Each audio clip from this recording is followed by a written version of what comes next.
I'm the director of the Owen McKiernan Library here at the Celtic Junction Arts Center. If you want to have a look at the library, it's across the hall after we get done, and there are tables in it, so you can't totally get around the whole place, but it's a beautiful reading room that is open on weeknights when the building is full of Irish dancers and Irish music learners. And then if you really want to get in there and do research with our collection, which is almost up to 10,000 items at this point, you can write me an email, library@celticjunction.org, and I'd love to show you around what we have. We have some archival collections that aren't readily discoverable online just yet, including a lot of material relating to Dr. McKiernan himself. But we're here today to talk about a local history project that I've been working on for the last several months, well, really for several years, because it kind of builds on other things that I've done through the library. What it seemed to me when we started this project of the McKiernan Library about 10 years ago, it seemed to me maybe the way that we could be the most interesting to the broader world would be to focus on unique stories to Minnesota, stories about the Irish in Minnesota, as far as archival work and like exhibits and things like that goes.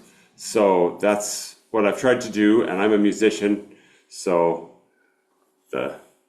most of what we've done has been kind of at the intersection of music and local history. We started off with the oral history project that Dahi Sproul did the interviews for, and that kind of got at the revival here in the 70s. And then we went back and I did a bunch of work on the Twin City Irish American Club that was raging, especially in the 50s. It kind of continued a couple decades later, but it was going strong in Marty McHugh's early years. And when we were doing that, there was still a lot of people around that we could interview and talk to about that era. Then we went back to the 30s and Irish involvement in the early Festival of Nations events. We just had the Festival of Nations again, I think last weekend, or a couple weekends ago. And now we're kind of going even beyond that. The Festival of Nations in the 30s, now we're going way back to the early 20th century to a character who's fascinated many of us in town for a while because his pipes, his Uilleann pipes, are still played around town. And we have at the moment one of the two chanters that belong to him here. That's now with Mr. Eamon Tunney in the room today. So we can check that out. We have a relic on the premises. And this project has just exploded in the last few months. It's something that certainly Tom Dahill and a lot of the pipers in town have been interested in a while. And it was kind of a serendipitous thing where, lucky for me and maybe lucky for all of us, Patrick Linehan, the guy that owned the pipes, lived for a while in Pine County, Minnesota, which happens to be a place where I've done a lot of research because there's this singer that also lived up there, Mike Dean. And so once I figured out they lived in Pine County, I called my Pine County genealogy friends, and before long I had a digital copy of the Linehan family genealogy, which was very thoroughly done, and the woman that did it hired like professional genealogists in Ireland to work on it. So it's really, really good work, and it just all kind of dumped. And here we go. So that opened up all these other avenues then to learn more about Mr. Linehan. That's the most boring picture I have of him. His life only, it goes crazy from there. So it all started with, or the interest in this guy started with Tom Dahill, and there he is in full mustache flight in the 70s with Barbara, his then wife, and Martin McHugh. And Tom was someone who early on, before the revival here in the Twin Cities really got revved up in the late 70s, he was somebody that realized that if he could find kind of tradition bearers or older musicians, such that there were in town, that would be valuable. So it's great that he did that.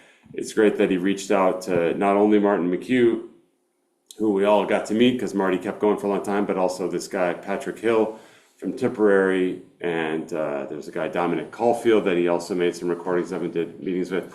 But he was asking around and meeting people, and it was through that he heard about the existence of Minnesota's first set of Uilleann pipes. And it was I think it was Patrick Hill and John Curtin, another person from the earlier generation that Tom got to know, that told him that these pipes existed. And there's a whole yarn that Tom spins about how exactly the pipes came to him.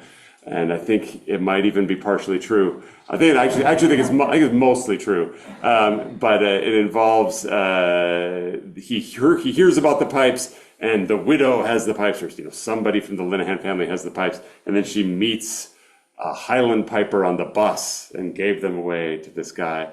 And all that Tom got was a glimpse of them when he went over to the basement of another Highland piper that was like keeping them for this other guy. So this is Tom describing the first time he laid eyes on this set of pipes. He says that your pipes are in my basement. Come on over and have a look, but whatever you do, don't say a word, because you'll never get them off this guy if he knows you want them. So me and Chuck went over there and saw this set, and there was two chanters. It was a Willie Rowsome set. It had been brought over around 1905. I found out later, and it had a label in there, P.J. Linehan, reed maker, and he was a grain elevator inspector, so that was kind of a railroad job. So I'm not sure who he's making reeds for, but that was the only set of pipes in town. And I did what Teddy told me. I didn't say anything to this guy. And then the story goes, you remember Molly Quinn's on Lake Street, the Molly Quinn's there around 2000? Tom's in Molly Quinn's, and Bill Watkins is like escorting out this ne'er-do-well Highland piper guy. And Tom recognizes him as the guy that had the pipes. And then there's this thing where Tom goes over to the house and the door swings open and there's like nobody. It's just an empty room and the pipes are in the center of the floor. And the guy just steps out from behind a doorway and says, "Take them and leave." You got to get Tom. You got to get Tom to tell the story. But they really are Willie Rowsome pipes. William Rowsome, really famous pipe maker, part of a family of pipers and pipe makers. I was just at this pipe weekend out in Boston, and he was making pipes maybe from the 1880s through the early 1900s, maybe. So Tom says I don't know where he got the 1905 date in his story there, but they're old and they're from that era. And that chanter made an appearance at the event in Boston. There's two chanters that came with the set. That one lives in Portland, Maine at the moment with Tom's longtime friend Kevin McElroy. And then the other one is here today. And the set might be coming in with Ryan Benke in a little bit. And there's Tom having got the pipes, and he's got a different chanter on there at this stage and a different stock in there. So they're missing a lot of their original parts at this stage, but he's playing them, he plays them in town. That's the case that they came in, and the case is important because inside there was this label, and this is how the name P.J. Linehan became known to us, and it had a couple addresses on it, and Tom says that bit that broke off there, or some part of it that broke off, said reed maker, which is really intriguing because sort of implies that maybe he made reeds for other people in town. Now, I've done a lot of looking around at newspaper archives trying to see were there any other pipers around, and there's little hints at it. The thing is, without like a real kind of a paragraph or something about somebody, which I haven't found, you don't really know when they say Irish bagpipes what they mean, because they're kind of loose with, whether the Highland pipes are Irish or Scottish. They still are these days. Like they could call them Irish bagpipes and they could be Highland pipes, or we could maybe call them war pipes if they were played by an Irish person. But we don't really know for sure if they were Uilleann pipes. There was one article I found this last week about a guy in Rochester where it said genuine Irish bagpipes, which makes me think the genuine makes me feel like that tips the needle a little bit toward them being Uilleann pipes. But Uilleann pipes are a weird instrument. They're not. The idea that they were here this early is very exciting for those of us that love Irish music because they're a real specifically Irish instrument. And so it became such a great hunt to try to figure out what the story was with these pipes. And because that genealogy was made by a descendant of the Linehan family, we know a lot now. So these are his parents. Ellen Grady was her maiden name, and Edward was his dad. And some of the articles say the pipes came from his dad, so there's a possibility that his dad played Uilleann pipes as well. I think his dad definitely played Highland pipes, and maybe he thought of them as the Irish war pipes, or however he thought about them. They went over his shoulder, he blew into them. Edward was from near Buttevant in North Cork. Just kind of fascinating. There's not a lot. I haven't found any like direct accounts of pipers from that area. His mom was from somewhere over the border in Limerick, and there are pipers that were known kind of in southeast Limerick. I think maybe Brother Gildas or somebody. There were some, important historical pipers in that part of Limerick. So not really that far away. And certainly in other parts of Cork, there were pipers. Chief O'Neill himself wasn't a piper, but Chief O'Neill was from Cork. There's certainly loads of music around Cork. So they came to New York, Edward and Ellen, in 1865, and we don't really know what they did, but they were there for 5 years. The family genealogy it took a guess that they lived somewhere near Central Park, but they didn't really say why they thought that. They lived somewhere in New York, during an era when there were a lot of Irish immigrants in New York. And they didn't stay very long. They had 3 kids there. They had Patrick in 1869. He was the 3rd child, and they basically moved right after having him. So he moved to Minnesota as an infant in arms in 1869, 1870. And his dad got a job working for a quarry in Minneapolis. So they lived in maybe now I'm going to look at Tom Schroeder for dates, but would it have still been called St. Anthony in 1870, or had it changed? Yeah. So they lived in St. Anthony on that side of the river, and his dad worked at one of the quarries. The family genealogy thinks that he maybe quarried the stone that built the Stone Arch Bridge, because that was a project that was going on at that exact time. That's a photo of one of the quarries, I think, along the Mississippi River from that era. So we don't know exactly what, he could have worked, I don't know if the one where the Home Depot is now that we call the quarry, if he possibly worked there. That's kind of a hike maybe from St. Anthony. I tend to think maybe he worked more along the river, someplace like that. And that's the Stone Arch Bridge, which was built during the years that they lived there. So they came in about 1870.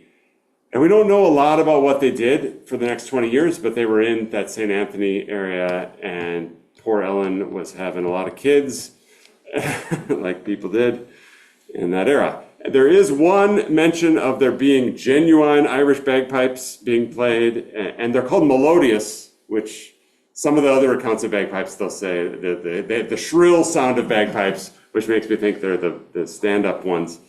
But melodious sounds Irish to me. And this is from 1880. The family did end up having a lot of connections to Stillwater and the St. Croix and all the way up to Duluth. So maybe that's Edward. Maybe that's his dad playing. Patrick would have only been 10 years old. It's probably not him.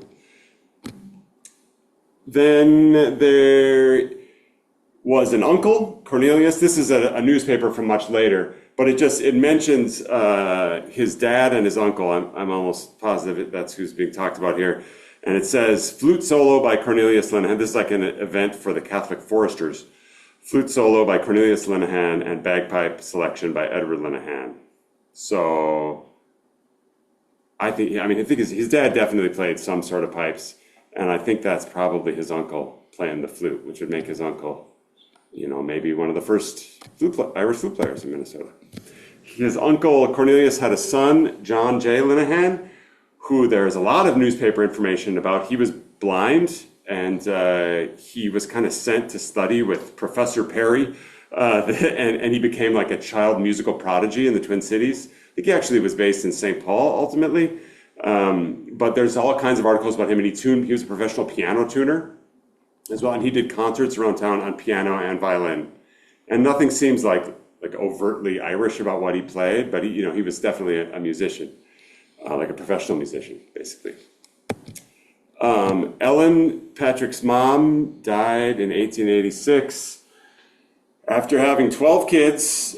3 of the last 4 died at childbirth, and they think she was in the process of having twins, numbers 13 and 14, when she died. So pretty rough circumstance. The oldest kid, so Patrick's older sister Julia, was 21, Patrick was 17, and the youngest surviving sibling was 3. Huge house full of kids, and pretty rough and tumble dad by all accounts. Edward, that was working in the quarry. There's a story I found of Uncle Cornelius coming home from work, and this was in the report in the news because the police were called, and his wife didn't have food on the table when he got home, and he was found breaking all the dishes in the house. So it sounds like, rough enough kind of working class immigrant kind of stuff going on, at least in Cornelius's house. Yeah. I think you're just playing the lowest. Oh, really?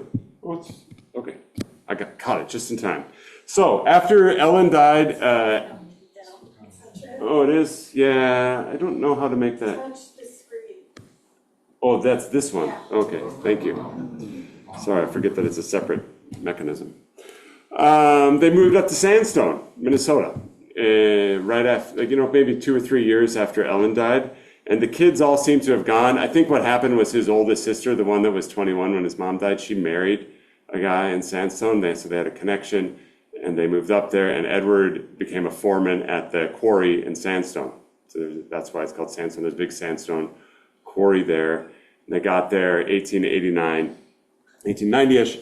Sandstone's very close to Hinckley, and Hinckley was an important place in those days because the way the railroads ended up going, they met at Hinckley. There were these 2 railway lines. One kind of went from St. Paul to Duluth. The other one went from Minneapolis to Superior. And they crossed at Hinckley. And the train was slow, and you'd stop and you'd get off and have lunch or have a beer at Hinckley, get back on, keep going the rest of the way. And Sandstone was just up the road for that. But the 2 communities were really closely connected. Edward worked at the quarry in Sandstone. That's a picture of the quarry from that era. The boys, then, by the time they got up there, Patrick would have been about 20, and he had a brother 5 years younger than him, Jack, and I am sure that they worked in logging camps. Definitely Patrick spent time in logging camps, either as a worker or just trying to hide from the authorities, which we'll get to in a second. And his brother, I think, definitely did work in logging camps. But it was a winter job. You needed something to do in the summer. I'm sure they worked in the quarry, too. They probably would have worked. Their dad was the foreman. And we'll get to some stories about that. But this connection to logging and to this kind of itinerant rural world of the Great Lakes is amazing to me, that this piper had this connection, because I've done a lot of research on that. It was a place where especially singing traditions got preserved for quite a long time, and there was even some dance music in the camps, in the bunkhouses. This is a photo from Wisconsin, the 2 guys with the fiddles. Now it's hard to believe that Patrick would have drug a set of Uilleann pipes out to the logging camps, but who knows? Maybe we'll find evidence of that someday. He helped break a log jam in the Kettle River outside of Sandstone. The O'Brien brothers, another Irish-American family, were the big lumber tycoons of that era. We have William O'Brien State Park here in Minnesota that's named after one of them, the one that got the most rich.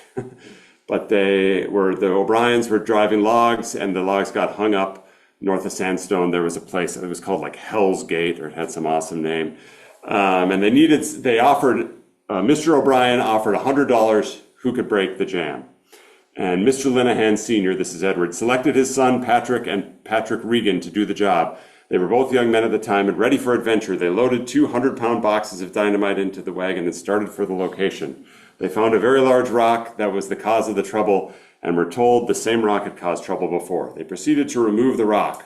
They drilled many holes into the rock sufficient to contain 100 pounds of dynamite. These were carefully prepared with cap and fuse. And these were like guys that probably worked in the quarry, you know, so they were doing this probably every day. This required considerable time and hard work, but their only thought was to dispose of the troublemaker once and for all. When the work was completed, they carried the other 100-pound box out to the jammed logs and placed it where they thought it would do the most good. All was ready for the attempt, and all were notified to get in the clear. When all were at a safe distance, the shot was fired, and there was a tremendous explosion, the air full of water, stone, and splinters. The jam had been loosened, and the vast weight of water and logs were rushing down the river through the gorge and the rocks. Logs were going end over end, and logs 18 inches in diameter were being snapped like matches. So that's amazing, and it kind of puts him in the middle of that sort of, you know, outdoor working man sort of lifestyle up there. So like I said, there are all these accounts of music in logging camps, especially singing, but there are fiddle players too. The guy up on the upper right-hand corner, James Summers, was another Irish American. He was born in Canada to parents from County Wexford. He played the fiddle, sang songs, wrote songs, published a book of songs that he wrote, and he moved all around northern Minnesota. I put in this newspaper article from a picnic in Minneapolis where they had an Irish dance and log rolling contest side by side. It just shows you that these things were kind of intertwined in those days. Immigrant from Ireland were working in the woods and bringing music into those kind of situations.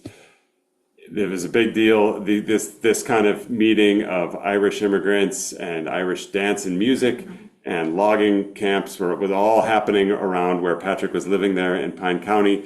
This was this crazy thing in 1902 when the mayor of Hinckley, who was an immigrant from Valencia Island off the coast of Kerry, challenged the state of Minnesota to an Irish jig contest. We don't know if it actually happened. There were also traveling like vaudeville acts coming through that area. So, you know, he would have been exposed to some of the same stuff that, you know, like we think of some of these great pipers from that era, like Patsy Toohey, that were involved in vaudeville, and Irish were so present in popular music in that era. So even though he was up north, he would have been exposed to these kind of things. And of course, he would have lived in Minneapolis before that, but he would have heard stage performers like the McGinleys with their bass drum with the baseball on the bass drum pedal. So they used to come to Pine County. They even had a house up by Grand Rapids, Minnesota. They toured all around northern Minnesota, and one of the local histories from Pine County says there would always be a party when the McGinleys were in town, and they would, you know, hang out with the locals and sing songs after the thing. There's also the singer Mike Dean that I've done loads of work on. He had the bar in Hinckley where you'd get off and have your drink on the way up to Duluth, and he was a singer and had worked in logging camps and published a collection of songs. And through some sleuthing that I did, we discovered that he was also recorded in 1924. So and he would have definitely known the Linehans. They were a big presence in that part of the state. And so here's just a snippet of Mike Dean singing from a wax cylinder recording. I am a bonny lassie, and I love my laddie well. My heart was always true to him, for more than time can tell. It was in my father's castle where he gained this heart of mine. But he has left me here to wander on the lovely banks of Boyne.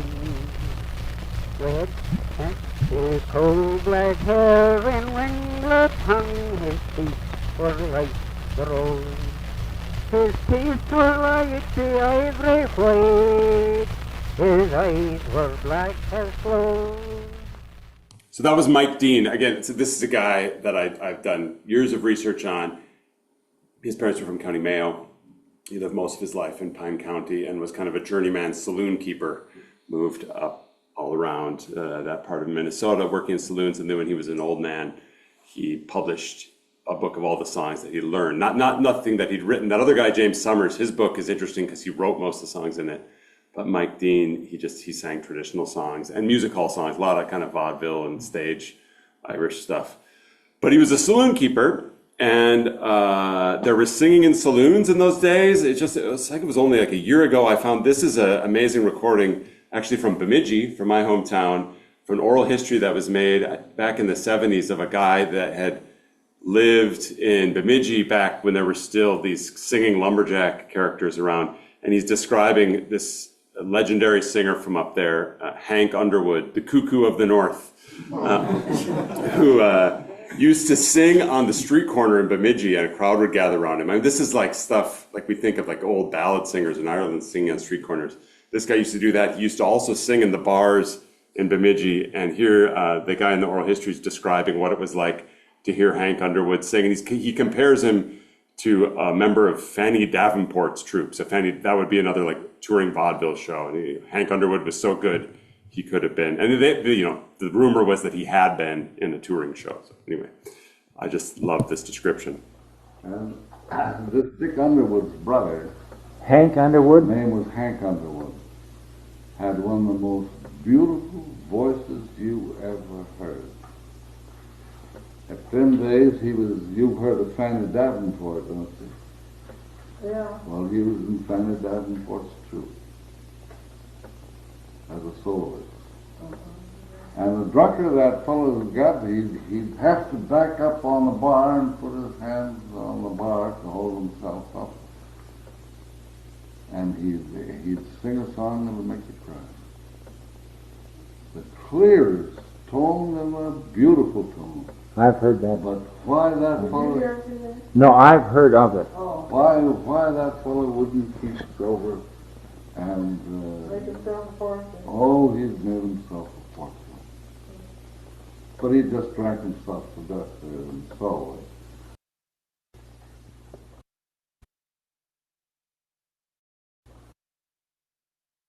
So I don't know if you hear what all of us said. He had this beautiful singing voice, and the drunker he got, he'd have to back himself up on the bar to stable himself. But he sing with this clear tone and this beautiful tone. So Patrick Linehan in Pine County was also singing, and people sang in logging camps in those days. They sang in the saloons sometimes, and they also sang at these kind of winter sleigh ride parties. There's all these accounts in the newspapers of all the young people or a bunch of people got together on a sleigh, and they went out to so and so's house, and they made the person aware that they were hosting a party. Sometimes the person didn't know, and they would all show up and barge in, and it was this real joyful kind of winter tradition in northern Minnesota. And this is an account of one. I won't go through the whole thing, but basically there's a spot in there. It mentions Patrick Linehan a few times, and then it says Paddy Linehan sang Irish ballads for the crowd. So I think he was probably singing around town, and this is all just to make a strong argument that he was definitely entwined with these kind of folkways and song traditions from northern Minnesota. So he's chatting with me. Oh, Christos, fielding questions. This is amazing technology. And these accounts of parties are incredible. There's also this photo, and this is in the family genealogy, and this supposedly goes along with an account that was in the Hinckley paper of a 4th of July parade about there being a bagpipe performance by Edward. So this is Patrick's dad. Then came the bagpiper with his bags. The piper had elected to wear a buckskin suit and made a very striking picture with this highly trimmed suit and gay bags. It was very warm, and with the exertion of blowing the bags and marching, he perspired freely. This moisture had its effect on the buckskin trousers. He did not have any suspenders. The buckskin stretched, and right at the height of his endeavors, the trousers slipped to the ground. Which is very like Scottish, joke, stage joke or something. But so he's there in the back of the wagon, and if you zoom in, it does actually look like he's got Highland pipes over his shoulders. Like if you see that, it looks like possibly the end of that. Oh, I just made a mark on the screen. Fascinating. What's the deal with dressing up the mules? Where was that? Oh, there? Yeah. Well, you can never have too many stars and stripes. It's amazing. And is that guy taking a big swig there? I can't tell. What's going on. It looked like they're having a great time anyway. And it turns out we have material evidence that they played Highland pipes. These are the Highland pipes. This is the Linehan family set of Highland pipes. And I know Ryan Benke loves this picture because the woman that owns them up in Cloquet found one of the bass or one of the drone reeds and decided to stick it in a tone hole in the chanter. That's not really supposed to be there. But they look like I showed this to Ryan, he's pointing out they do look like they were chewed on pretty good. So they definitely played. So we think these were maybe the pipes that he's got over his shoulder there. It's quite possible. They survived then the Hinckley Sandstone Fire. So the Hinckley Sandstone Fire, famous Minnesota history event, September 1st, 1894. Mike Dean, the other singer I was talking about, he rode it out in the Grindstone River in Hinckley, and the Linehans jumped in the Kettle River in Sandstone, survived the fire. But this is a horrific event. You know, people's flesh burned off them around you. They were people had jumped into wells. They were finding, like, I was just rereading the book about it, like this one thing where there were like 19 bodies down a well. People that had tried to jump in the well to escape the flames. I mean, you know, talk about PTSD, but just like a horrific experience, having already lost the mother there several years before. At these winter gatherings, there was another Irish-American guy who unfortunately died quite young. I was like, what happened to this guy? He seems amazing. But this was another guy that was a friend of Patrick Linehan's in Sandstone, and he wrote a ballad. I'm not even sure if this is known. I was going through the Sandstone newspapers and I came upon it, but he wrote a ballad about the Hinckley Fire after it happened.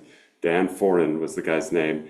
And he published the first 2 verses in the Sandstone newspaper, and you could order the rest for 25 cents. But he had to send him 25 cents. But it's just amazing. This guy is selling a ballad in Sandstone, Minnesota. Then, so the state, I don't know, was it the state or it's probably the state of Minnesota, I think, sent a relief commission around to help people after the fire. And they went to the Linehan household. And again, I'm building up an argument here for why Patrick becomes a criminal in his 20s. And he is living a really rough life through these years. So I think we can understand it somewhat through that lens. But the state sent these people to each house, and they filed a report on each household. And this is at the end of the report on his family home. This is what he writes in regard to one of his younger sisters. This is the agent from the government. The father of this girl is a good-for-nothing drunken sot. All the girls are rather wild, and as they grow older, go to the bad. This one is inclined to be gay, but as she asks for little and probably needs some aid, I presume it would not be misplaced. So, pretty grim assessment there from the authorities about the Linehan family. And it was then the next year, about the 1-year anniversary of the fire, that his cousin, John Linehan, was in town out at a saloon with his brother, Jack Linehan, and the cousin refused to pay for a drink, and the saloon keeper killed him with a club. He chased him out the front door and threw a club at the back of his head, and he died. So, horrible incident. The local newspaper, kind of weirdly in Sandstone, seems to have taken the side of the Linehan family in this one, in that they make fun of the saloon keeper's German accent in the report of this horrific murder.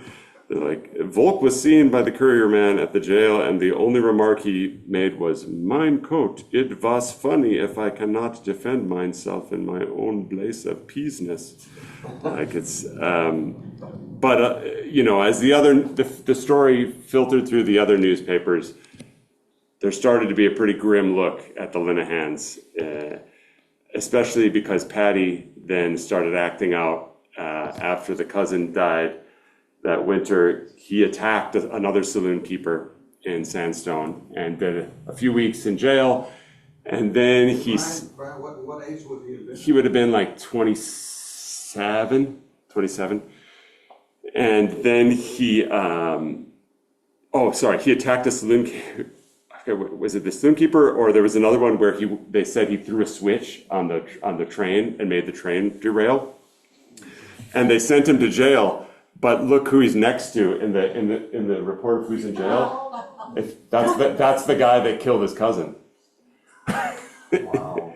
So maybe it was intentional, and he wanted to go like teach this guy a lesson in jail or something. I don't know, but it's kind of crazy. The second thing that landed, so this was the county jail, and the second time he got sent in, he tried to break out in incredible fashion. So this is the report of him getting sent to jail for having derailed the train. So he goes back to the county jail, and by now they're calling him a bold, bad man. And then he tries to break out, and listen to this. This is like the guards in the jail. They were passing the tedious hours by dancing. This is what the inmates were doing, by dancing to the music of an improvised orchestra of mouth organs and flute. But as the guard listened more intently, he detected an occasional discordant note, the shrill screech as of a violin sadly out of tune. In the cell of Patrick Linehan was found a large jackknife, the big blade of which had been fashioned into a saw.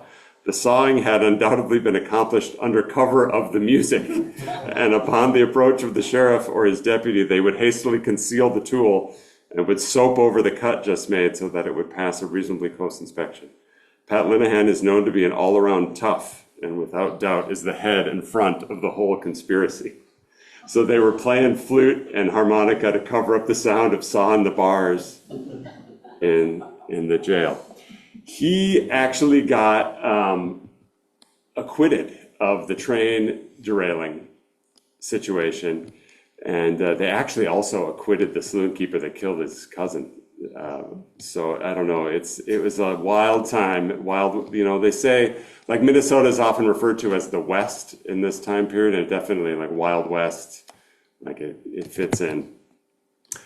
He was jumping trains too. He was hopping trains in this era, and I found these in a book from that time that was published about guys in Nebraska that were jumping trains.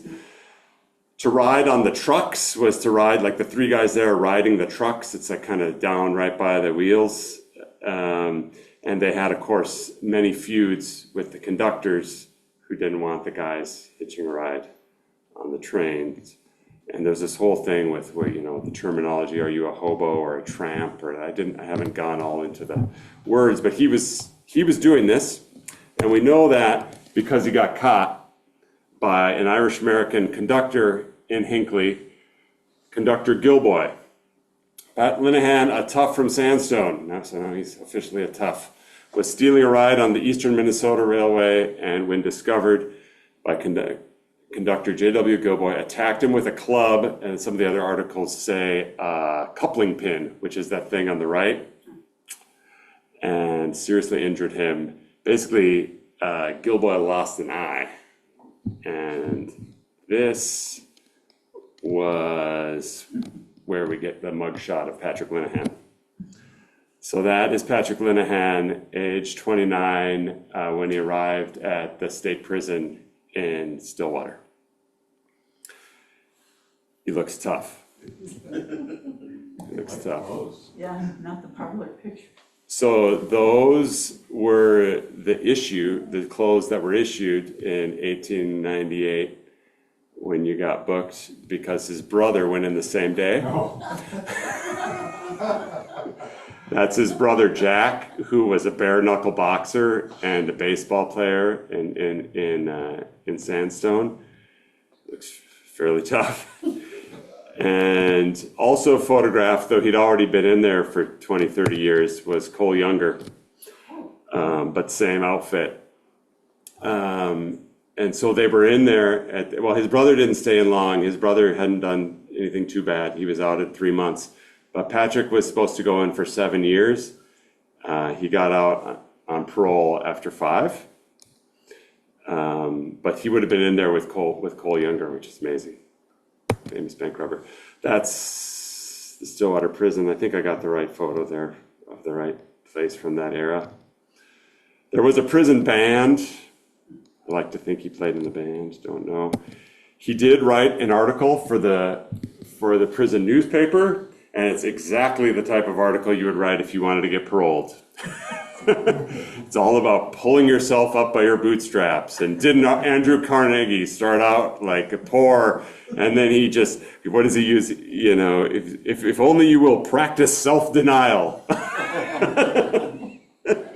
So he's doing his best to make a hard turnaround on his life there in his early 30s in the state prison. I did actually find his prison records. They don't have his case file, unfortunately. They lost some of the case files from that era. They do have the ledger at the Minnesota Historical Society of who visited him and when, and who he wrote letters to and got letters from. So you can see his various family members visiting him, his sisters and his dad, and his cousins that lived in Minneapolis. And a few other interesting names like James Hurley, who was another Irish-American guy who I think was mayor of Hinckley or Pine City at some point. And he got a job, I think you had to have a job lined up to get out. And he got a job with a shoe manufacturer in Minneapolis. And right when he got out, and that's not him, he got paroled in 1902 and he walked in 1903. His younger brother Cornelius, same name as his uncle, died in Duluth, or died in they lived in West Superior, they called it at the time. And he was supposedly a professional musician. I have a little theory that maybe if there were pipes in the family at that point, maybe they were with Cornelius up in Superior. Maybe the fact that Cornelius died like right around the exact same time that Patrick got let out of prison, maybe was like, here, do these with your spare time instead of causing trouble. So he gets out and moves to Minneapolis. And thanks to a lot of the other research I've done, we know there was a lot going on in the Irish community in the Twin Cities. The cathedral opened in 1907, maybe, somewhere around there, here in St. Paul. And there were multiple clubs that used the name Irish American Club, I think one in each city. There was also a Shamrock Club, I think, in each city. That's the MNHS has that cool kind of letterhead from the St. Paul Shamrock Club. The Ancient Order of Hibernians was very active in the Ladies' Auxiliary. There was also a Sinn Féin League that actually organized dance competitions. I did a talk on that last year. And Douglas Hyde came to town around the first president of Ireland, fundraising for a free Ireland and for the gay, and like spreading the word about the Gaelic League. And he, interestingly, was most interested by the people that he met in Minneapolis, so Linehan lived in Minneapolis. Not St. Paul, Irish St. Paul. He didn't live in Irish St. Paul, he lived in Minneapolis. And that could be because Gil Boy, the conductor whose eye he knocked out, lived in St. Paul. So that guy was still alive and part of the community in St. Paul. And it seems like that would be a good idea to stay on the other side of the river.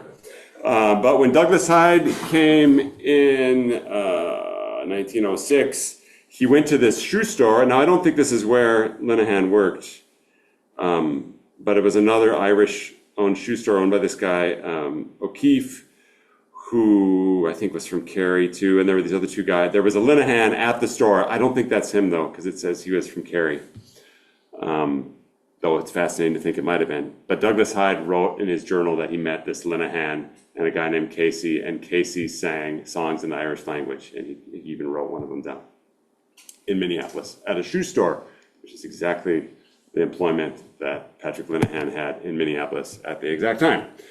Like I said, there was this Sinn Féin Society that was organizing dance competitions in this era. It's kind of fascinating, and I did a bunch of research on that last year. This one from 1908 mentions harp and bagpipes. Is that possibly the first appearance of Patrick Linehan on pipes? Maybe, possibly. Then there's another one or event put on by Sinn Féin that same year. Maybe it's the same event. No, later that same year in the fall.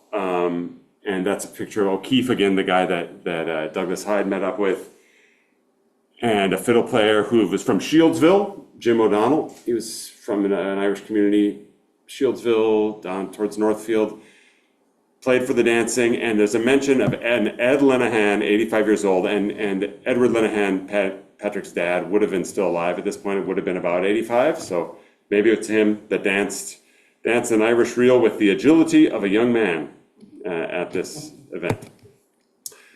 Then this one, I think I have a strong suspicion that this is maybe Patrick playing Irish bagpipes on Ancient Order of Hibernian's steamboat excursion, where they got off at a place called Mueller's Grove, and the person writing it said the music of the Irish bagpipes will be heard probably for the first time at Mueller's Grove.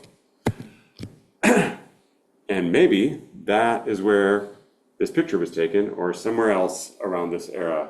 That's Patrick Linehan playing his pipes. So that was in this family genealogy that was put together by one of his distant descendants, or descendant of his brother, I think. And it's awesome. It's amazing to see a picture of him actually playing. And now we have the chanter here. I had the other chanter last weekend. Is that the same chanter? Possibly. Could be. And the pipes, the drones, there's a different end on the bass drone now. But he's got a great hat. Cleaned up pretty good. This is the first actual mention of a Mr. Linehan on the Irish bagpipes. This is from 1914, and it's another AOH event. And it actually names a tune, which is awesome. It played Mrs. McLeod's Reel. Unfortunately, it's not a super interesting tune. It's a very commonly played tune. But it says, what's it say? Mr. Linehan, who, by the way, is the only known player of the Irish bagpipes in the Twin Cities, struck up Mrs. McLeod's Reel, and men and women 65 years old were in their glory, dancing as some of them had not danced for years.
Patsy Toohey, born in Galway, and I think at the age of 4 or 5, moved over to the United States, and was very prolific, playing all around the country, and ahead of his time in home recorded all these wax cylinders of himself, playing and recorded wax cylinders for Chief O'Neill in Chicago. So we have lots of recordings of him. He was born 1865. Patrick Linehan was born 1869. So pretty close in age. He was a professional piper, though. What did Patrick Linehan sound like? Maybe we'll find out someday. Like I said, Miss McLeod's Reel was a really popular tune. Here it is in a tune book from a dance band in Superior, Wisconsin. Written out, this was their tune book. So in 1915, Patrick Linehan appears as probably intermission music, or opening music, or after the show music for a silent movie. Probably didn't play during the action, though I love to think that he maybe did. But it was called Ireland a Nation, and it was a fascinating silent film. I'll show you a bit of it if I feel like we have time. We might have time. You guys doing all right? If you need a break, there for the people that are here in person, there's a few cookies in the hallway. The tea probably needs to be remade. But he played for this kind of historical enactment of the 1798 rebellion. It's a fascinating film because after he played for this showing of it in 1915, it was added to with current footage. So like after the 1916 uprising and all these really important events in Ireland, they added extra bits to the end of the film of like documentary footage of De Valera and Michael Collins and all these things. It's really kind of fascinating. You can watch it on YouTube. And these ads are fantastic. So there was a baritone hired, and then PJ Linehan playing the genuine Irish bagpipes for every night performance and the Sunday matinee. Something. The newspaper accounts of this are great too, and fascinating. Linehan to play pipes. Minneapolis man will be featured at attraction of Ireland, a nation. Patrick J. Linehan, Minneapolis, declared to be the foremost exponent of the genuine Irish bagpipes in America, will be featured at the performance of the photo play Ireland, a Nation, which is to be presented at the Metropolitan this week. The attraction is booked under the auspices of the Ancient Order of Hibernians and the Women's Auxiliary of Ramsey County. Mr. Linehan is a son of Edward Linehan, piper, Budafat, it says, County Cork, Ireland, and his ancestors were famed for their ability with the pipes. The instruments he plays were all handed down from his forefathers. Be amazing if that's right. It'd be amazing if that was true. And I mean, the fact that it also calls him the best bagpipe player in America is, they're not, it's not entirely factual article, but it has some, it tells you where he came from, where the family came from. That's what it looked like for him looking out from the stage at the Metropolitan Opera House. Amazing to think about what that would have been like. Some very excellent playing of Irish music is done by Miss Margaret Joy at the piano, while Patrick J. Linehan, in the dress of an Irish peasant, lends atmosphere by his playing of the Irish bagpipes. So he had a costume for the gig. I will try, hopefully this doesn't derail the whole project here, but let me see if there's any chance.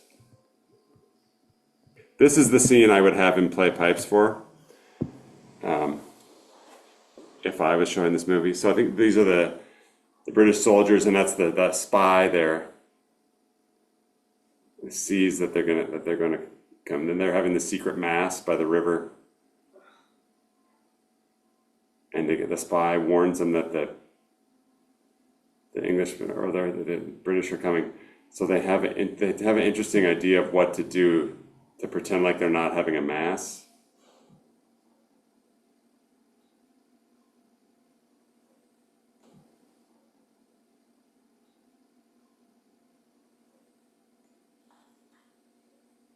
So there come the soldiers. And they're like, "Oh, what do we do?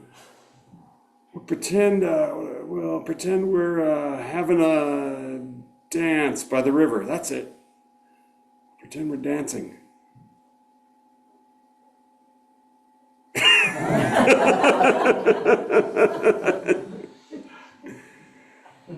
So I know I'm told by other researchers it's unlikely that he played during the film, but if you were the theater director, wouldn't you just get him to take out the pipes for this part? The guys.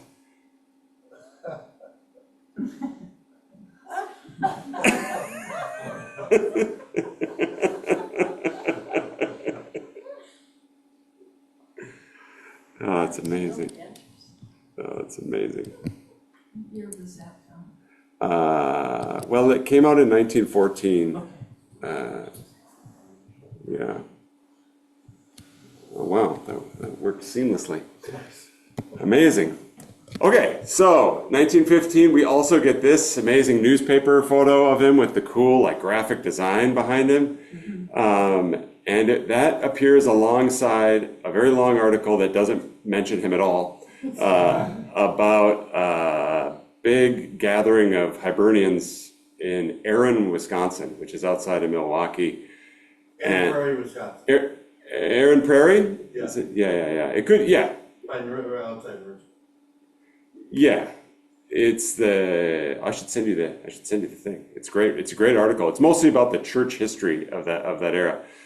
area. And this, I put in this picture too, because there's a great book about kind of folkways in Wisconsin, and the Irish chapter has this photo of this guy, Tom Kroll, who, they said was like the last Irish bard of rural Wisconsin.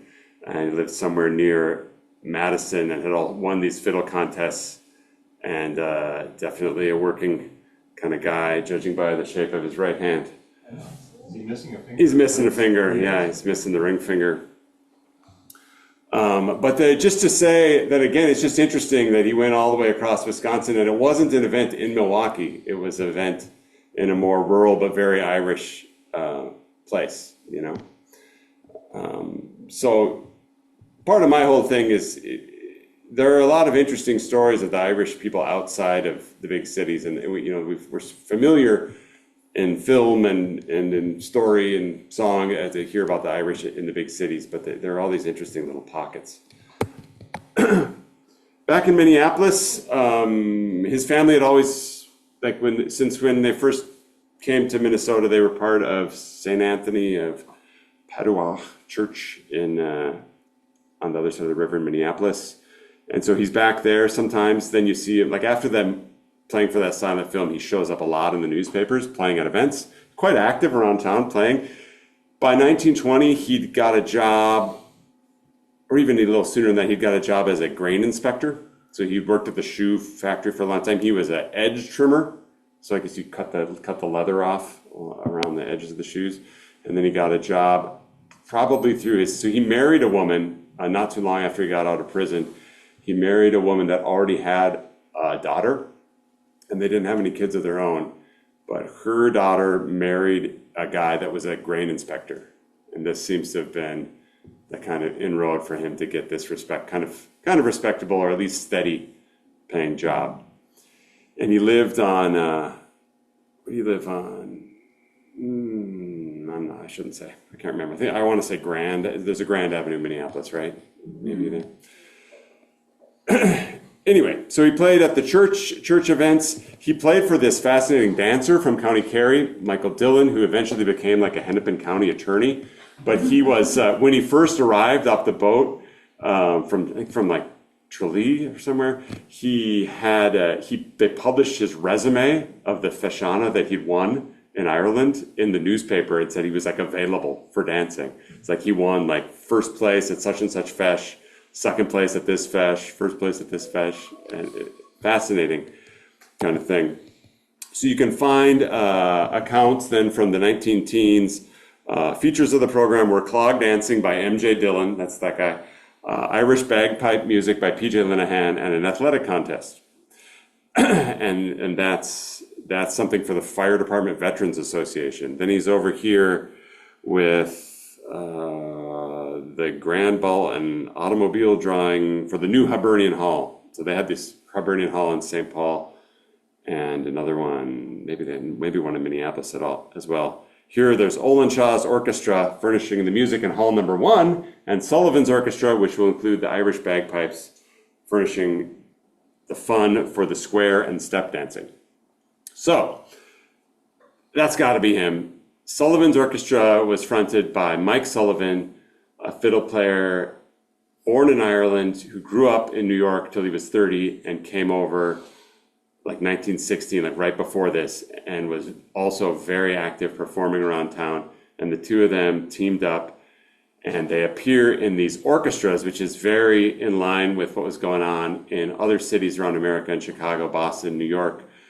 Like Paddy Cloran is one that always had, like, Paddy Cloran's Shamrock Orchestra or whatever, or Pride of Erin Orchestra. And they would often be alongside something like Uilleann's Orchestra that would be playing like American music or like, big band music in one hall, and then next door you'd have the old Irish music for the immigrant community or for people that didn't want the newfangled stuff. So Sullivan's Orchestra was doing that, and Patrick Linehan was part of it, at least part of it, some of the time. Here is a field day put on by the Ramsey County Ancient Order of Hibernians. The Irish bagpipes have been secured for the occasion and will furnish music for the afternoon and also for the jig contest. It doesn't say Linehan in either of those, but I have a strong hunch that was him. This is Michael Sullivan that fronted the orchestra, and one of his daughters that used to play piano with him. This guy lived till 1954, and Martin McHugh met him when he first came to town. And Martin McHugh told Dahi Sproul in the oral history interview, Dahi, there was once a very fine fiddle player in the Twin Cities. His name was Michael Sullivan. And that's him. And he used to play with Patrick Linehan. Here's a Shamrock Club excursion on the steamer Red Wing. There will be special attraction on the lower deck of the barge consisting of dancing. There will also be several selections by a celebrated Irish piper. We're not, but and again, Olin Shaw's brass band again is up above deck. So you've got the piper below deck and the brass band on the main deck. And even Marty McHugh said he remembered, I think he says in that oral history interview, he remembers riverboat where there was a brass band on the boat. Patrick Linehan played the fife in a fife and drum or drum and bugle corps. It was kind of a rage during World War I of patriotic drum and bugle corps in various cities. And P.J. Linehan was not only playing fife with this group, but he was the section leader of the fife section for what seems to have been a very short-lived drum and bugle corps in Minneapolis. And there's a zoom in on Patrick with his fife and his very straight mouth. Good hat. Fascinating. Like I said, he keeps popping up a lot in like local music events. Then through the next decade, here's a thing at his parish, his home parish, St. Anthony Parish. Music will be furnished by P. Linehan and his Irish bagpipers. Could there have been more than one, or did they just throw an S on there for fun? Then here's an AOH event, P.H. Linehan, but I'm pretty sure it's him. He's another thing had him as P.H. I'm not sure what the deal is with that. There was music on the Irish pipes furnished by P.H. Linehan that brought recalls. Then he starts appearing on the radio in the 1920s. At least 4 times he played on the radio in the Twin Cities. The first time that I found was on WLAG, which became WCCO a couple years later, but I love the Call of the North, WLAG, the Call of the North. And that's a picture of their studio there. There's a soprano, an accompanist, a violinist, and then P.J. Linehan, Irish Union bagpipes. And they actually call them the Union bagpipes, which is kind of cool. And it doesn't list the 2 names, but Irish airs, medley of reels, and medley of jigs. That's January 2nd, 1923. The station hadn't been on the air very long. Wouldn't it be cool if somebody recorded the radio back in those days? Well, people did, but, we'd have to get very lucky for them to have had their recording equipment turned on during Patrick Linehan. People did record a Wheaties ad from 1925 on WLAG, so we'll listen to that instead. Have you tried Wheaties? They're whole wheat with all of the bran. Won't you try Wheaties? For wheat is the best food of man. It's amazing. Try Wheaties. He was back on the radio, WLAG again, 1924.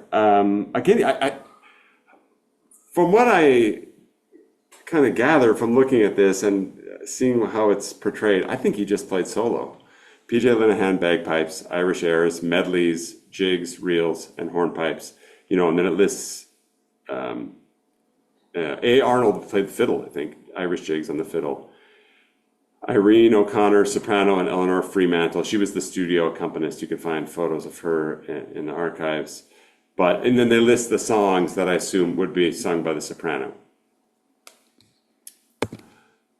That's another look inside the studio, a Russian group. So the whole thing with him playing the pipes on the radio, really not that unusual in a way, just in that ethnic music from different immigrant groups was really commonly recorded and put on the radio in this era, and so there's a picture of a Russian group that played on WCCO. They changed their name by 1925 in the studio. there. So, he either played, he probably played in that studio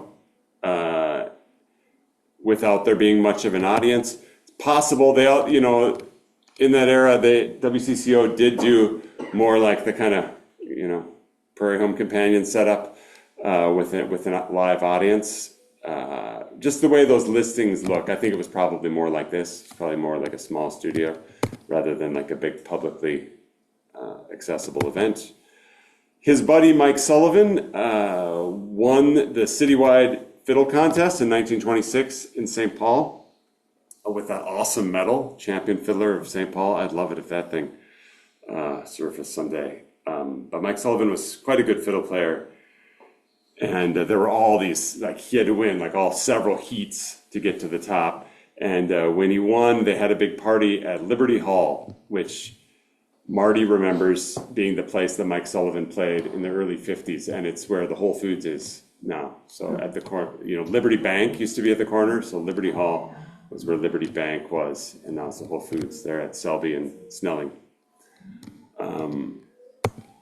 After Mike Sullivan achieved local fame, winning the big fiddle contest, then the two of them played together with Mike Sullivan's daughter Catherine on WCCO in 1927. And they called themselves the Irish Trio, consisting of M.F. Sullivan, fiddler, Patrick Linehan, Irish pipes, and Catherine Sullivan, pianist. Mr. Linehan is said to have the only set of Irish pipes in the Northwest. They were given him by his father over 40 years ago. Irish pipes look and sound very much like the Scotch bagpipes, but the Irish at least insist that there is a great difference between the two types of instruments. So if they were given to him, if they were really given to him, his father 40 years ago, they were given to him, 87?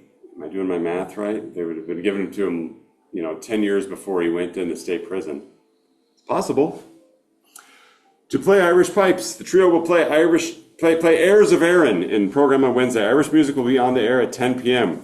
Wednesday from WCCO will be played by the Irish trio consisting of M.F. Sullivan, Patrick Linehan, Catherine Sullivan.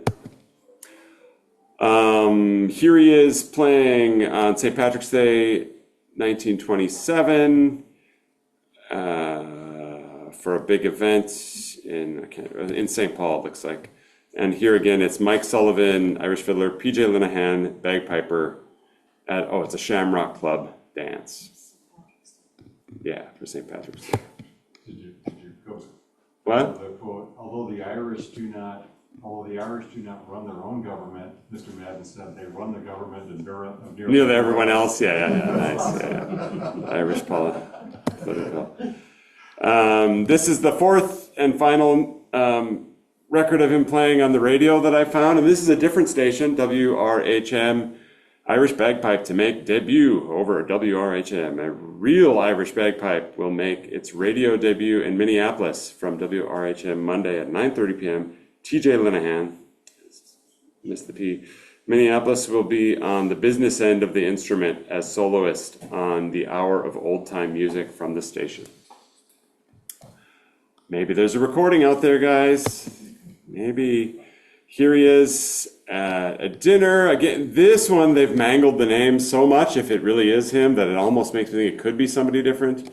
After the dishes were cleared away, R.J. Lanigan carried in a set of Irish pipes, ancient music instrument of Ireland, said by Mr. Hayes to antedate the famous Scottish pipes. And while he played the tunes of the Auld Sod, Mrs. Patrick Harrigan stepped them off. Here he's with the Hibernians again. P.J. Linehan will play Irish airs on a bagpipe. And playing for, who's this? The Mrs. Worf's, I can't tell what is this thing on the right? Seton Guild. And Pat Linehan, Irish pipes. Tom Marin, Irish jigs. His niece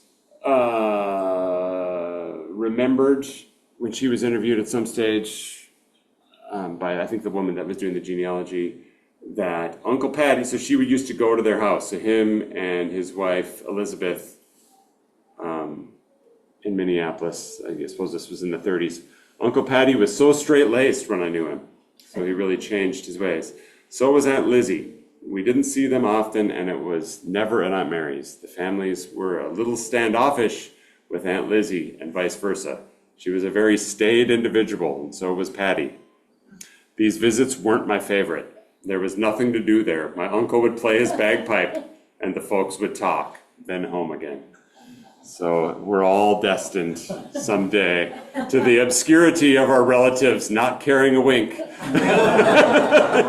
What we've spent our lives learning to do.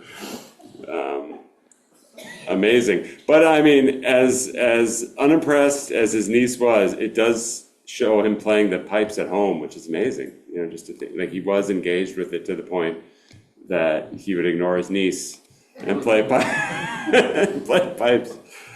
Play pipes at home. His brother lived for quite a long time, the one that looked really wiry and tough in his mugshot. He lived until 1950, and I think he was possibly the direct ancestor of the woman that put together the genealogy. So she has this whole run of sayings and stories from him. So I just thought I'd read these because they give you some idea of the character he was. I mean, he looks amazing, and then that's his son. And he was very loved by the family. They lived out in the middle of nowhere, somewhere east of Hinckley and Sandstone, and the like old homestead kind of place. When Jack had trouble walking, or if he tripped, he would always say, "Curses upon this unlevel soil put before me." Another favorite saying was, "Boys, oh boys, oh boys." A few of his other favorites were, "Lay me by the kitchen with my nose turned toward the soup," which is good. "You'll never keep a good Irishman down. I've mopped the floor with better rags than you. I'm as weak as a cat. It's enough to knock a Swede out of a Christmas tree. I've got the scoots." Nice. That's just solid. Or not. I couldn't afford a wrestling jacket for a flea. And then the weirdest and most appealing to my 13-year-old son, "Poop in the pocketbook, poop in the basket." No idea. Sounds like, What does that mean? I don't know, but the story with that one, we don't know, I mean, he maybe didn't say that, but his son there's a story about his son, and the son was walking around in the yard repeating, "Poop in the pocketbook, poop in the basket." And they realized that the story goes that he'd gotten into dad's like whiskey stash or something. I don't know. But there's all these other great stories about him. It's all very important and inspiring to me as a musician. Just the incredible grounding of thinking about somebody playing the pipes here in Minnesota that long ago, and the kind of the direct connection to our current scene, which is totally there because Linehan played with Mike Sullivan. Marty met Mike Sullivan, so that's Mike Sullivan later in his life, in the middle of the photo, next to Sis McDonough, who some people might have known when she was active, major organizer in town. She's to Mike's right. This guy's name was Ed Linehan, no relation. He was from Belfast, and he spelled Linehan a different way, and he played the Highland pipes, by all accounts, not very well. And he had the kilt get up and the big Argyle socks, and he put them on every St. Patrick's Day. And Marty kind of rolled his eyes when asked about Ed Linehan. That's John Malone. Is he the dad of Mark Malone or uncle of Mark Malone? Anyway, these are all families that are still in town. They're at the Festival of Nations here in 1936 with Michael Sullivan, and I have no idea who the accordion player is, but someday we'll figure that out. But here is Marty telling Dahi about Mike Sullivan. So we're back in action. Sorry, we took a teeny weeny break. Yeah, there was a fine fiddle player here. His name was Mike Sullivan. Yeah. And him and his daughter, they used to run dances on their own. Huh. Yeah. But that's somebody else playing with them. There was the three of them. Yeah. And they used to have dances, where United Bank is over there in Snelling and Selby. Yeah. There was a dance hall up there. Mm. I think it was called the Liberty Hall. Mm. and that's where the Irish used to go for years. Well, that was going when you first came, Yeah, it was winding down when I came. was it? Yeah. The Irish American Club had taken over.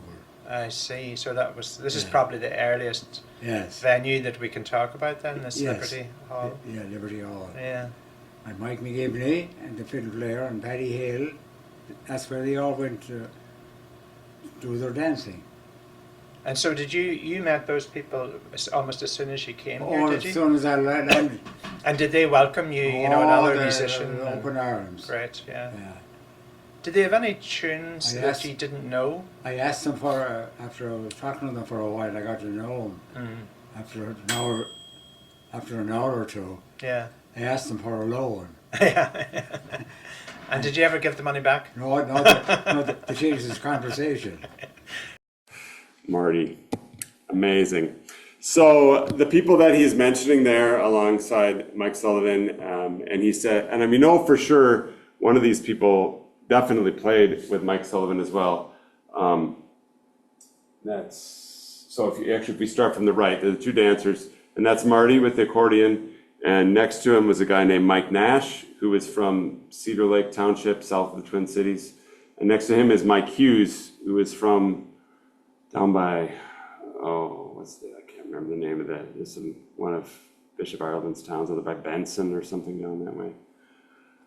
Anyway, Hughes definitely played, there's newspaper articles about him playing with Mike Sullivan. So they connected directly to that. Emmett, what was Emmett's surname?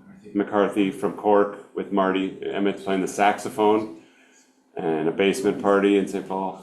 And here's Marty peeking out from behind the beer or the whiskey or whatever his brother is, but that's Marty's brother pouring the drink. And that's Patrick Hill from Tipperary, joking around on the flute. I don't think he really played. I think he grabbed the flute of the guy next to him maybe. And the guy next to him, that's the only picture we have so far of Mike McGivney, who Marty also mentioned. He was from Longford, I think, and played the fiddle and the flute. So there were people playing when Marty got here. Marty arrived in 49, and there was a scene around him, and some of these people probably had heard or knew Patrick Linehan back in the 30s when he was active. Certainly Mike Sullivan did. And then that connects it right up today because Marty, so generous with his music and with his spirit and carried it all to a new generation in the 70s that then carried it forward to me and everybody else these days. And it's amazing. It's amazing to be able to carry it back in time, and it's a big part of Irish music to be able to do that, and it's an honor to be feel sort of charged with mapping this kind of thing out for our scene here in Minnesota. So maybe do you want to play the pipes, or should we just look at the pipes? I have permission to play. You have permission to play the pipes? So the Patrick Linehan set of pipes is on the premises here. Tom Dahill was unable to come today. Yes, Christian? I sent you a photo of the guy who made the pipes to you. Oh, cool. Oh, thanks, of Willie Rowsome. Yeah. So the pipes were made, like I said, they were made by this famous pipe maker in this family, the Rowsome family. And if anybody's viewing online, this is the chanter that's here today that came in the box from Mr. Linehan. How did they get to Tom? Oh, if only Tom was here, and if we had an hour. They went, supposedly they went to some relative, and then the family was trying to give them away, and supposedly they were supposed to go to Tom, and they met this Highland piper on a bus, and they went to that person for 25, 30 years, and then they went to Tom. Shocking. Yeah. Person who didn't play them. Yeah. Sadly. So, for the viewers at home, let's see if I can aim this at.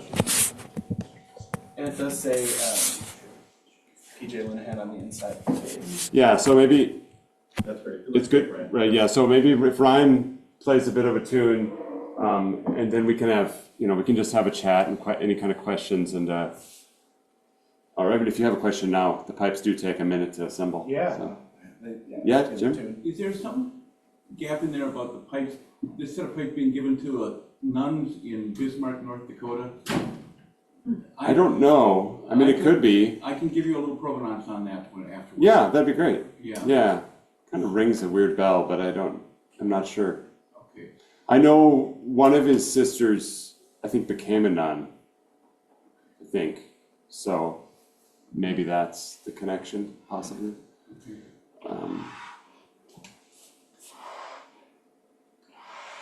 So take a minute. Oh, yeah. Yeah. Any other questions? Oh, this stuff.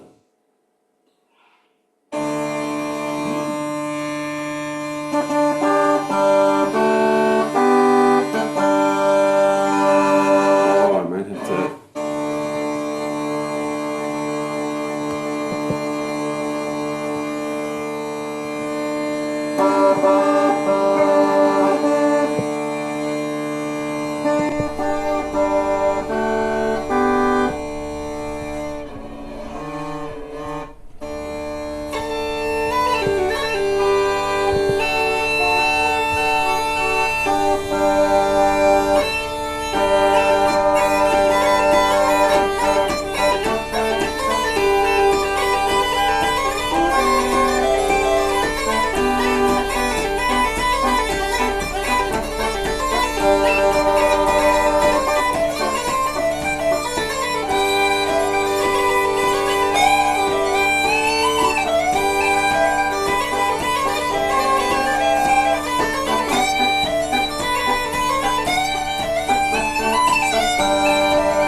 That's Ryan Benke. Thanks a million, Ryan. Yeah. Thanks, man. That sounds awesome. So that's Miss McLeod's reel, that the one tune that the newspaper said he played. Well, I mean, it's just not. It's a very cool tune, but it's very. I mean, it's just like it doesn't tell us anything like special about him. You know, like if he played, I don't know. It tells us he probably heard the Tui recording. Yeah. So there's another thing that I haven't told you. There were.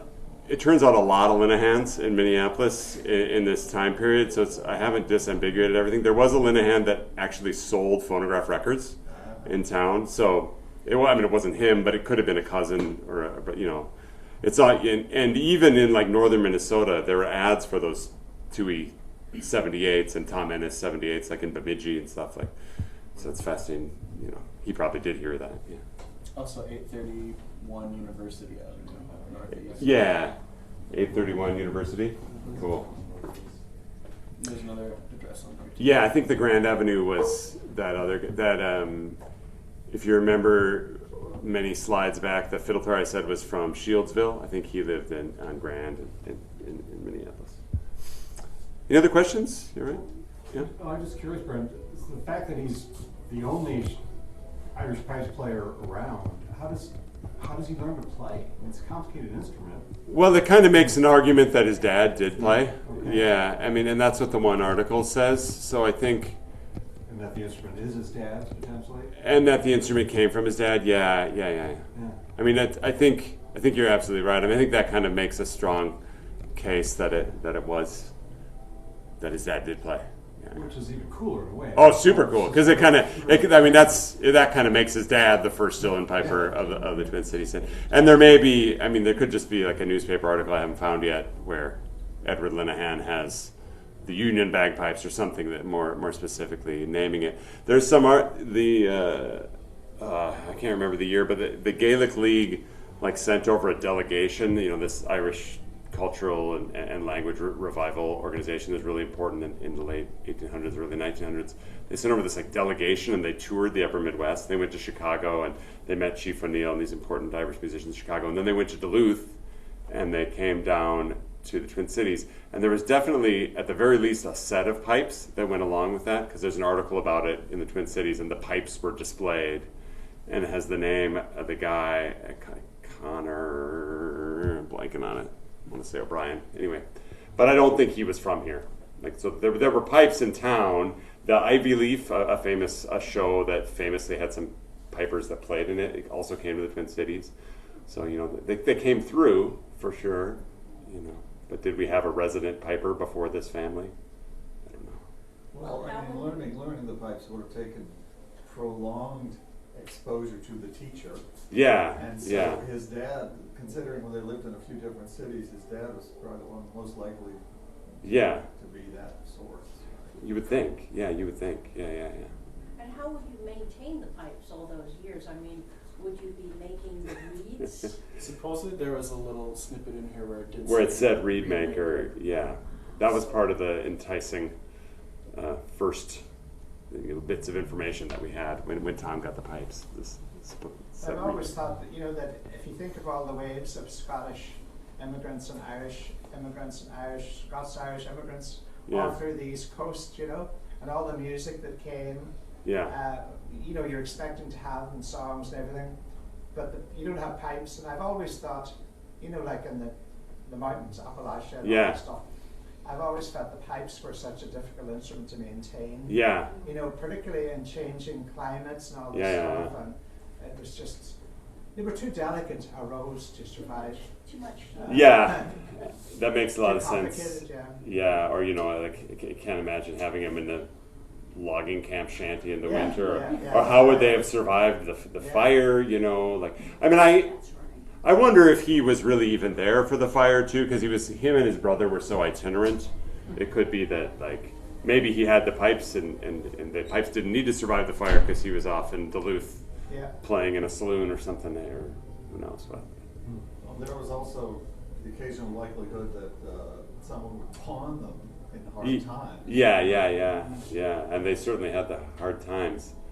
Have you ever checked the probate records for the father to see whether or not he died with the pipes in his estate?